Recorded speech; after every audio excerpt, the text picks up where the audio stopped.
পশ্চিমবঙ্গ দিবসে প্রধানমন্ত্রী আসছেন তারকেশ্বরে। 19 ও 20 জুন তুলে নেওয়া হচ্ছে সমস্ত বাস। জামাই ষষ্ঠী ও চাকরি পরীক্ষার্থীদের হয়রানির আশঙ্কা। পশ্চিমবঙ্গ দিবসে প্রধানমন্ত্রী আসছেন তারকেশ্বরে, তাই সরকারিভাবে 19 ও 20 জুন সমস্ত সরকারি বেসরকারি বাস তুলে নেওয়া হচ্ছে। সমস্যা হচ্ছে এই দুদিনে চাকরির পরীক্ষার্থীদের পাশাপাশি জামাই ষষ্ঠী উৎসব হয় চরম ভোগান্তির শিকার হতে হবে। অনেকেই অফ ক্যামেরায় বলছেন, তৃণমূল সরকারের আমলে ফি বছর 21শে জুলাইয়ের সময় প্রায় 3 দিন আরামবাগে যেন অলিখিত বন্ধের চেহারা নিত। এখন জামানা বদলেছে, বিজেপির সরকার, কিন্তু তাতে কি ফি বছর পশ্চিমবঙ্গ দিবস হবে? এবং এভাবেই যদি হেভিওয়েট অনুষ্ঠান হয় এবং বাস তুলে নেওয়া হয়, এভাবেই তাহলে আর এছি কোথায়? না ঘরেই আছি অবস্থা। যদিও বাস মালিক সংগঠনের পক্ষ থেকে জানানো হয়েছে, তারা এই বিষয়কে গুরুত্ব দিয়ে সরকারি আধিকারিকদের সঙ্গে ও বিধায়কদের সঙ্গে আলোচনা করবেন। নিশ্চয়ই কোনো সুরাহা হবে। শুনুন বিভিন্ন রুটে স্টার্টার কর্মী ও বাস মালিক সংগঠনের পক্ষ থেকে কে কি বললেন। আরামবাগ টাইমসের রিপোর্ট। 19 আর 20 তারিখে বাস বন্ধ থাকবে? এখন পর্যন্ত আমাদের কাছে সেরকম কোনো সার্কুলার আসেনি এখনো, কিন্তু সম্ভাবনা আছে। মোদী সাহেব আসছেন মানে তো প্রধানমন্ত্রী, দেশের প্রধানমন্ত্রী আছে মানে তো কিছু গাড়ি তো কম থাকবে। বন্ধ, কিন্তু দুদিন থাকা মানে তো হ্যারাস। কিছু করার নেই, সবই মেনে নিতে হবে। দাদা, 20 তারিখে প্রধানমন্ত্রী আসছেন তারকেশ্বরে, তো এর জন্য আমরা যেটা শুনলাম যে 19 এবং 20 দুটো দিন নাকি আরামবাগ বাস স্ট্যান্ডে যত বাস আছে সবই নাকি তুলে নেওয়া হবে। না, সব বাসের কোনো খবর আমার কাছে নেই। আমাদের কাছে, আমরা এগুলো লোকাল বাসের টাইম অফিস, তা আমাদের লোকাল বাসগুলো 19 তারিখ বিকেল 4টের পর থেকে বন্ধ থাকবে, 20 তারিখও সারাদিন বন্ধ থাকবে। তো এক্সপ্রেসের খবর আমরা বলতে পারবো না। তো 19 তারিখে যে বন্ধ থাকবে, তো মানুষ ওই দিনটা একদিকে জামাই ষষ্ঠীর জন্য অনেকেই আসবেন। 20 তারিখে পুরোপুরি জামাই ষষ্ঠীর ব্যাপার, আর 19 এবং 20 তারিখে আছে রেলের পরীক্ষা। তাহলে মানে একটাও বাস না থাকলে মানুষ তো হ্যারাস হবেন। মানুষ হ্যারাসমেন্ট হবে সে তো আমরাও বুঝতে পারছি, কিন্তু আমাদের তো এখানটা কিছু করণীয় নেই। আরটিও সাহেব চিঠি দিয়েছেন, গাড়িগুলোকে রিপোজিশন করেছেন মানে সরকারিভাবে, সেখানে আমরা কিছু করতে পারিনি। গাড়ি এবারে তুলছেন আরটিও নিজে। হ্যাঁ, কোনো আগে যেমন রাজনৈতিক নেতারা দাঁড় করিয়ে নামিয়ে দিত, এবারে সেটা হচ্ছে না। এই কাগজে রিকুইজিশন করে গাড়ি যাচ্ছে। আচ্ছা,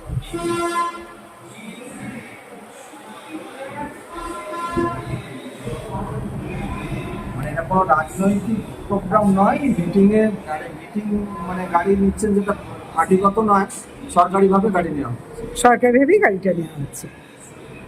আপনার মানে কত নম্বর স্টার্টার? আমাদের 21 নম্বর।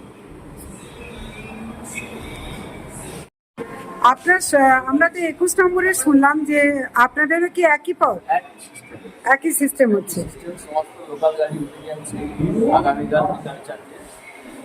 আরটিও থেকে আপনাদের জানিয়ে দিয়েছে 19 তারিখ বিকাল 4টে থেকে দিয়ে দিতে হবে। আচ্ছা, মানে আপনারা বুঝতে পারছেন জনগণ হ্যারাস হবে, কিন্তু কিছু করার নেই। সরকারিভাবে ব্যবস্থা নিয়ে সরকার ব্যবস্থা করবে।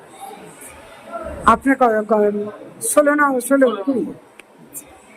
আজকে আপনারা বাস মালিকরা আছেন, আপনারা নিশ্চয়ই জানেন যে আপনাদের সমস্ত বাস পশ্চিমবঙ্গ দিবস উপলক্ষে হুগলি জেলা তারকেশ্বরে যে প্রোগ্রামটা হচ্ছে, প্রধানমন্ত্রী আসছেন, এর জন্য 19 এবং 20 তারিখে সমস্ত বাস নাকি তুলে নেওয়া হবে আরামবাগ বাস স্ট্যান্ড থেকে। কি বলবেন, এটা কতটা সদর্থক? কারণ একই সাথে জামাই ষষ্ঠী এবং চাকরির পরীক্ষা আছে, এর জন্য অনেকে ট্রেন ধরতেও বাসের প্রয়োজন। আর তাছাড়াও সহজ মাধ্যম হিসেবে অল্প পয়সায় দূর দূরান্তে যাওয়ার জন্য বাসই একমাত্র ভরসা এখনো পর্যন্ত সাধারণদের। এই অবস্থায় যদি সব বাস তুলে নেওয়া হয়, তাহলে তো মানুষ মানে রীতিমতো হ্যারাস হবেন। কি বলবেন? দেখুন, এখানে বলার কিছু নেই, কারণ হচ্ছে যে পশ্চিমবঙ্গ দিবসটা এমন একটা দিনে পড়েছে যেদিনকে জামাই ষষ্ঠী, কিন্তু কোনো ডেটটাকেই বদলানো যাবে না। তো সেই জায়গা থেকে বাস চেয়েছেন ওনারা আমাদের প্রশাসনিকভাবে। তো আরটি অফিসে এই নিয়ে একটা প্রশাসনিক বৈঠকও হয়েছে। আমাদের আরামবাগ সাব ডিভিশন থেকে 586টি গাড়ি লাগবে। সেখানে আমাদের আছে কম বেশি 350 গাড়ি, বাইরের জেলা থেকে আরো গাড়ি আমরা অ্যারেঞ্জ করেছি প্রশাসনিকভাবেই। ওনারা অ্যারেঞ্জ করেছেন এবং চলবে। এবং যেটা বললেন এক্সাম আছে, তার জন্য আমরা চেষ্টা করব, আমাদের মধ্যে আলোচনা চলবে প্রশাসনিক কর্তা ব্যক্তিদের সঙ্গে, যাতে কিছু বাস যদি রাখা যায় এই পরীক্ষার্থীদের জন্য। বিশেষ করে আমি একটা কথা বলবো আমাদের আরামবাগ এমএলএর উদ্দেশ্যে, যে ওনাকে একটা দৃষ্টিপাত করতে বলবো, যে এই সুযোগ নিয়ে, যেহেতু স্টুডেন্টদের এক্সাম আছে এবং সাথে জামাই ষষ্ঠী মানে একটা বাঙালির বিরাট বড় উৎসব, টোটো বা অটো যে চালকরা থাকবেন তারা যেন অসাধুভাবে এই মানুষগুলোর থেকে কোনো রকম ভাবে খুব বেশি অর্থ না নিয়ে যায়। না, এটা যেটা আপনি বলছেন এটা আপনাদের একটা সদর্থক ভাবনা, এবং আপনারা বলছেন বিধায়ককে আপনারা এটা বিষয়ে অবগত করবেন। কিন্তু প্রশ্ন হচ্ছে, আপনারা অবগত করলেন, বিধায়ক বলে দিলেন, কিন্তু বিধায়কের পক্ষে তো মানে সব জায়গায় নজরদারি সম্ভব নয়। কিন্তু আপনারা জানেন যে এর আগেও এই সময় একটা অসাধুভাবে ইচ্ছা মাফিক যাকে যা খুশিভাবে টাকা নেওয়া হয়েছে। এমনকি এই রকম সময় আমরা 21শে জুলাই দেখতাম তৃণমূল সরকারের আমলে, আপনাদের নিশ্চয়ই জানা আছে যে 3 দিন আগে থেকে পুরো বন্ধের চেহারা নিত, মানুষের ভোগান্তির সীমা থাকতো না। আর বিজেপি সরকার আসার মানে প্রায় 1 মাসের মধ্যেই একটা বড় প্রোগ্রাম হচ্ছে এখানে, এবং সেই যেন 21শে জুলাইয়ের ছায়া দেখা যাচ্ছে। মানে 21শে জুলাইয়ের আগে যে হ্যারাসমেন্ট হতো, সেই হ্যারাসমেন্ট যেন অনেকটাই এবারও দেখা যাচ্ছে। তো যদি 586টা বাস দরকার হয়, এর জন্য আপনি বলছেন আপনাদের মাত্র 350, এর থেকেই তো বোঝা যাচ্ছে যে একটা বাসও এখানে থাকবে না। সাধারণ মানুষের কথাও তো ভাবতে হবে। এই বিষয়টা কি আপনারা বিধায়ককে ভাবিয়েছেন? বিধায়ককে ভাবিয়েছি বলতে ওনার প্রতিনিধি ওখানে ছিলেন, না, আরটিওর ওখানে, আরটিও বোর্ডের যেখানে আমাদের মিটিং রাখা হয়েছিল। কারণ এখানে তো ডাইরেক্ট এমএলএ ইনভলভ নয়, এখানে প্রশাসনিক ভাবেই পুরোটা পরিচালিত হচ্ছে, এবং যেভাবে ইলেকশন হয়েছিল সেভাবেই গাড়িগুলোকে কিন্তু নেওয়া হচ্ছে। আগের দিন রিপোর্টিং করা হচ্ছে বিকেল 4টায়, যেটা 12টায় বলা হয়েছিল।